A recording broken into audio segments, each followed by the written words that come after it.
ગઈકાલે 16 ઓગસ્ટના રોજ બપોરના સમયે જ્યારે હીરા બજારની કાર્યવાહી એટલે હીરા બજારમાં લે વેચ ચાલુ હોય પછી વચ્ચે એ લોકો જમવા ઘરે જતા હોય છે ત્યારે જ્યારે એક અશોકભાઈ અને રસિકભાઈની એક સંયુક્ત માલિકીની દુકાન છે એમાં જ્યારે એ લોકો જમવા ગયા એના પાછળથી 3 માણસો આવીને અને એના દુકાનમાં ગેરકાયદેસર રીતે પ્રવેશ કરીને અને એના જ્યાં દુકાનમાં જે કાચા માલ પડ્યા હતા એ બધું માલ લઈને પછી ત્યાંથી જતા રહ્યા.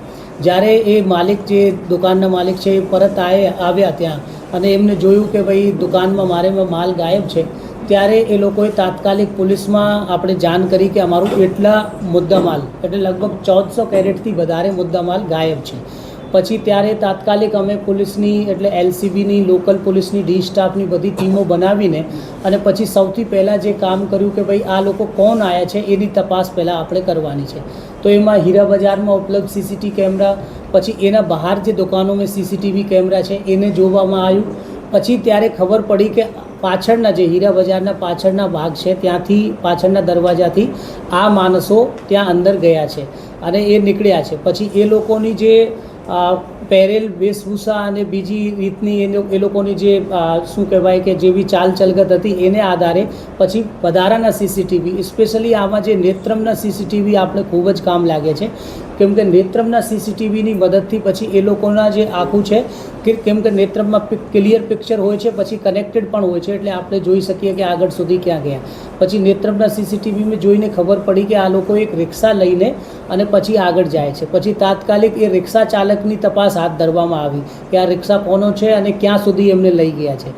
પછી રિક્ષા ચાલક મળી ગયા તો એમને પછી એક અલગ ટીમ અમે એટલે રિક્ષાને જ ટ્રેસ કરવા માટે બનાવી. પછી એ ટીમે રિક્ષા ટ્રેસ કર્યું અને સાથે સાથે એમને ખબર પડી કે આ રિક્ષા ચાલક અમુક જગ્યા સુધી એમને મૂકીને ગયા છે. પછી ત્યાં બીજા રિક્ષા એટલે ચાલકો હોય 10-20 બીજા રિક્ષા ઊભા હોય તો એ બધા 10-20 રિક્ષાના જે ચાલકો છે એમને તપાસ્યા તો પછી ખબર પડી કે આમાંથી એક રિક્ષાવાળો એમને બોટાદ રેલવે સ્ટેશન સુધી મૂકીને આવે છે. પછી આપણે બોટાદ રેલવે સ્ટેશન માટે એક બોટાદના આરપીએફની ટીમ છે પછી રેલવે સ્ટેશનની જે ટીમ છે એમને સાથે અમારી એલસીબી અને ડી સ્ટાફે મળીને આખા સીસીટીવી તપાસ્યા. પછી ખબર પડી કે આ લોકો એક ટ્રેનમાં બેસીને આગળ ગયા છે અને જે ટ્રેન અમદાવાદ બાજુ જાય છે. પછી તાત્કાલિક જેવી રીતે અમે ખબર પડી તો પછી મેં અમદાવાદ એસપી સાહેબ સાથે સંપર્ક કર્યું અને મારી એલસીબીએ અહીંયાની એલસીબી સાથે સંપર્ક કર્યું અને ડીવાયએસપી સ્તરનો પણ સારું કોર્ડિનેશન થઈ ગયું. પછી એમને આખી જે વિગત થોડી જેટલી પણ વિગત અમે સીસીટીવીથી ડેવલપ થઈને મળી હતી એ વિગત એ લોકો પાસે અમે તાત્કાલિક મોકલી. પછી આગળનો જે ઓપરેશન છે કે એ લોકોને કોર્ડન કરવામાં આવ્યું. પછી 2-3 એટલે આપણે સ્ટેશન ઉપર ટ્રેન ઊભી રહી શકે છે તો કઈ જગ્યા ગઈ છે એ પછી અમદાવાદ પોલીસે સારી રીતે હાથ ધરીને કર્યું છે અને એનો વર્ણન એસપી સાહેબ કરશે.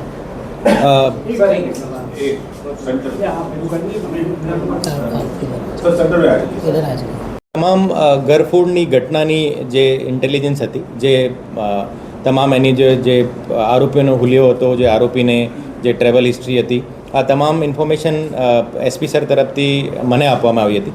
તો પછી હું ડીવાયએસપી પ્રકાશ પ્રજાપતિ એલસીબી પીઆઈ અને બાવળા પીઆઈની આગેવાનીમાં જુદી જુદી ટીમોની રચના કરી હતી. ઓર આ અમારો જે મુખ્ય હેતુ જે હતો કે આ જે ટ્રેન જે આ બાજુથી જે ટ્રેનો આવતી હતી એ તમામ ટ્રેનોને ચેક કરાવવાનો ઓર સ્પેશિયલી આ જે ટ્રેન જેમાં એ લોકો મળ્યા હતા એ ટ્રેનના તમામ જે બોગી છે અમે ચેક કરી હતી. ઓર સાથે સાથે 2 ટીમો જે છે એક રેલવે સ્ટેશનના અંદરના ભાગે અને એક રેલવે સ્ટેશનના બહારને ભાગે ઊભી રાખવામાં આવી હતી. ઓર એમાં જે મુખ્ય જે વસ્તુ રોલ પ્લે કર્યો હતો આ જે ઇન્ટેલિજન્સ હતો બહુ સ્પેસિફિક હતો કે એનો પહેરવાનો કપડાનો કલર શું છે અને એને સાથે સાથે જે અમારો જે રિસ્પોન્સ હતો અમે 5 મિનિટ પણ ગુમાવ્યા વગર જે અમે ત્યાં ટીમ તાત્કાલિક મોકલી હતી. જે ગોલ્ડન આવરનો જે કોર્ડિનેશન છે એને કારણે એ આરોપી પકડાઈ શક્યા હતા. ઓર સાથે સાથે અમે આરપીએફની ટીમ ઓર જે રેલવે સ્ટેશન પર લાગેલા જે તમામ કેમેરા છે એ કેમેરા પણ જે ખૂબ જ એમાં અમે મદદરૂપે થયા હતા.